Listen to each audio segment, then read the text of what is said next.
Well, hello everybody, and welcome to Minnesota Viking Football 2025.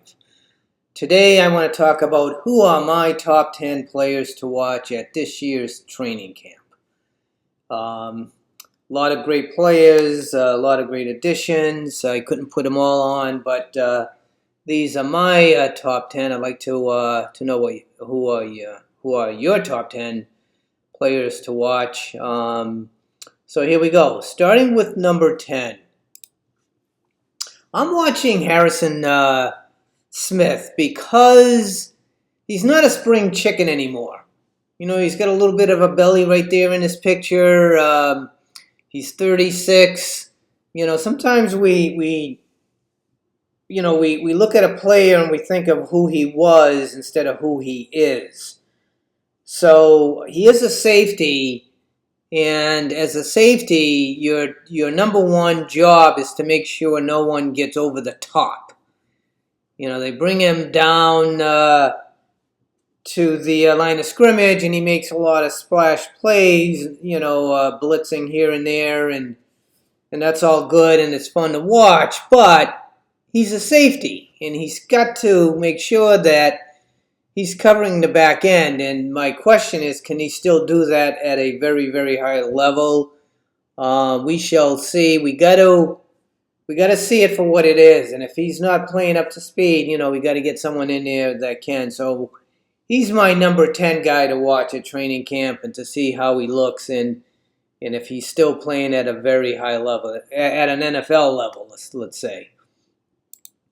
Number 9 is Dallas Turner, who just, unfortunately was part of a fraud where he lost maybe $250,000 or something like that. So now he's broke. So maybe that's a good thing. Now he's got to play for the next contract. I don't know, but this is his third year, if I'm not mistaken, and we got to see what we have.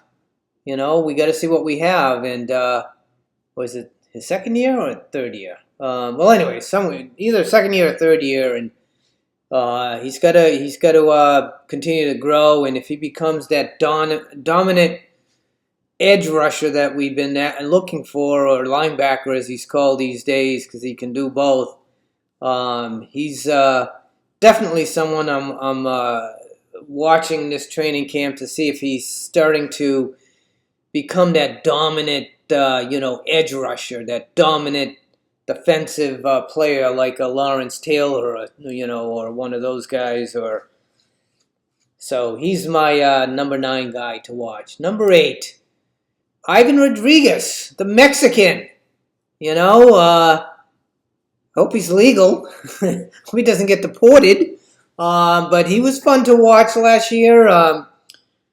He had a couple of splash plays in the training camp, and then he got in a couple of games and showed something. So I'm hoping that he can continue to grow. I know we brought in a couple of studs that are going to be starters, but if Ivan can show us something, then maybe he can get a little bit more playing time and make some plays, and that's what we're looking for. He's got the what's the word? He's got the energy, the want to, and he's got the attitude, and he's fun to listen to. He's fun on the sidelines. He's always in the game.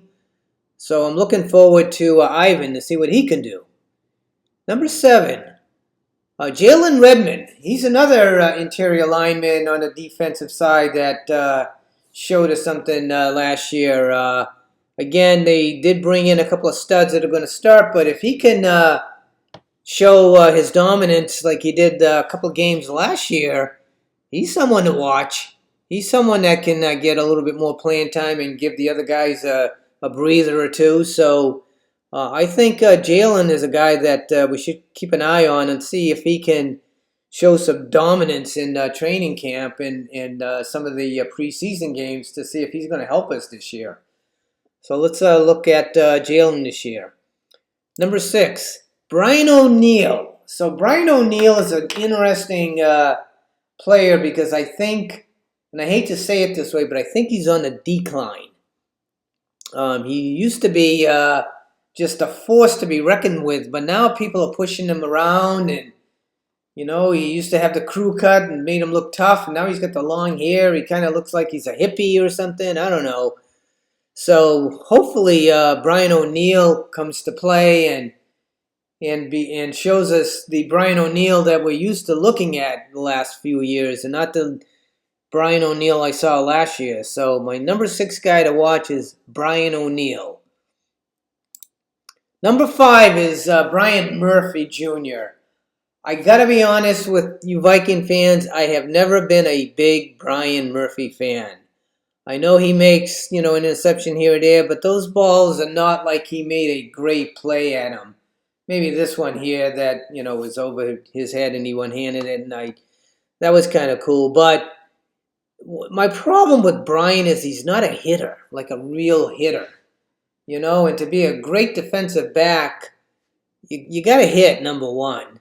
And you got to make interceptions, number two, which he has, and I know that, and he just got some money, so maybe the Vikings, the brass knows more than I do, and I'm sure they do.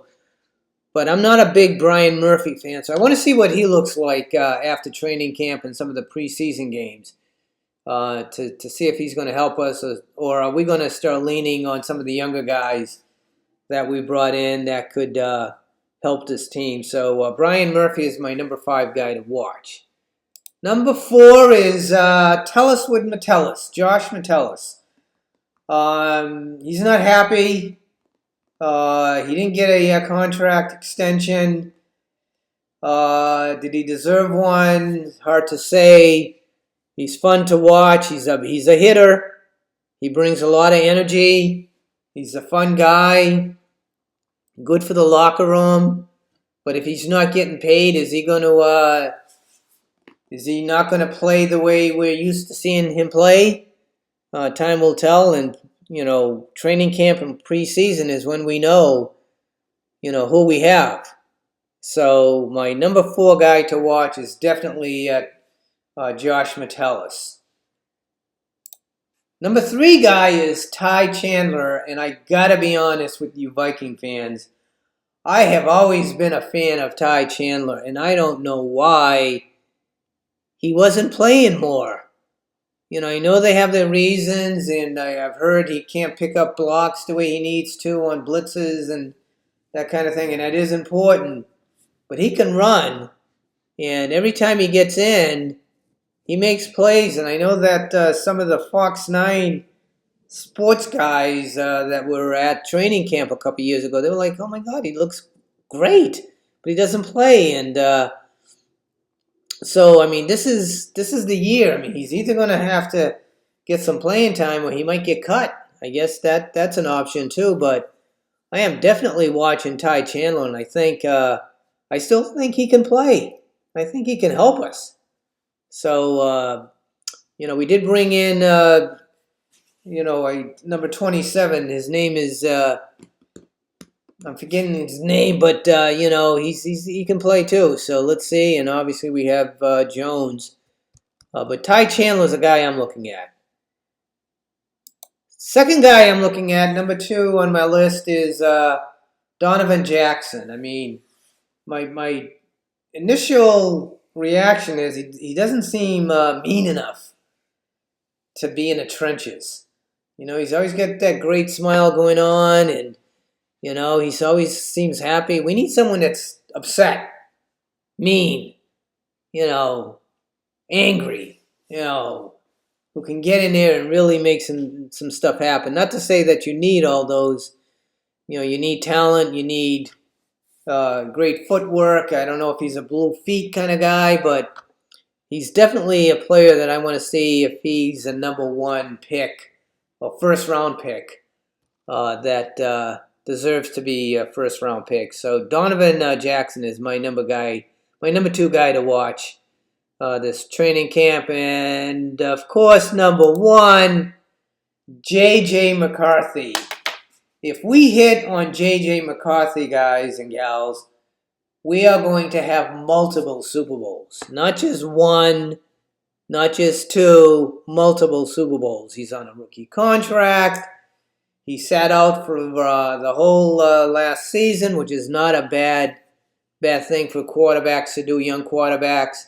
He did get in one preseason game last year, and he looked amazing.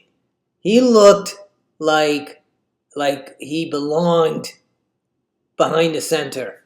I mean, he was that good in that first preseason game. In fact, everyone was like pumped up, like, well, quarterback. We have our quarterback.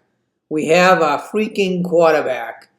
So I am definitely watching JJ, and I'm hoping it's JJ 2.0, and he just plays lights out right from the jump, and shows Viking fans what we have, and let's get excited because I really think this is the beginning of a 10-year run. So let's skol out. Skol. Skol.